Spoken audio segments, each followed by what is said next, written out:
Christian Yohanes Simbolon, dan saya akan bercerita tentang tokoh Alkitab yang bernama Yonatan, sama seperti nama saya sendiri. Yonatan adalah anak dari Raja Saul, dan dia juga bersahabat dengan Raja Daud. Kisah Yonatan disebut di Alkitab dalam kitab 1 Samuel pasal 13, di mana ia memimpin 1000 orang tentara di Gibea, Benyamin, sementara Saul ayahnya memimpin 2000 orang tentara di Mikmas di pegunungan Betel. Yonatan memukul kepala pasukan penduduk orang Filistin yang ada di Geba. Dalam pertempuran berikutnya, Yonatan maju ke perkemahan orang Filistin dan membunuh 20 orang dalam jarak kira-kira setengah alur sepembajakan ladang, kira-kira 1/4 hektar. Ia membuktikan ketangkasan dan keberaniannya sebagai seorang perwira. Namun sesudahnya ia memakan madu tanpa mengetahui bahwa ayahnya telah mengatakan, "Terkutuklah orang yang memakan sesuatu sebelum matahari terbenam dan sebelum aku membalas dendam terhadap musuhku."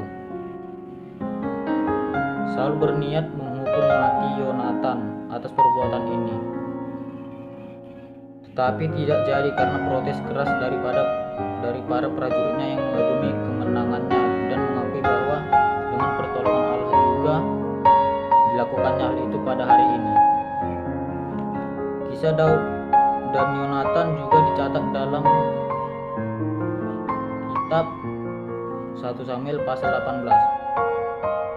Ketika Daud habis berbicara dengan Saul, berpadulah jiwa Yonatan dengan jiwa Daud, dan Yonatan mengasihi dia seperti jiwanya sendiri. Yonatan juga mengikat perjanjian dengan Daud karena ia mengasihi dia seperti dirinya sendiri.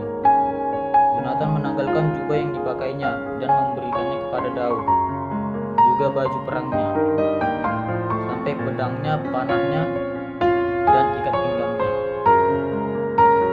Di sini kita ketahui Saul iri hati dengan ketenaran Daud, serta curiga bahwa Daud dipilih Tuhan menggantikan Saul. Saul juga berniat untuk membunuh Daud,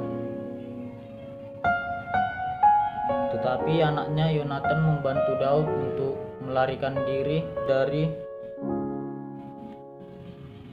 ayahnya Saul.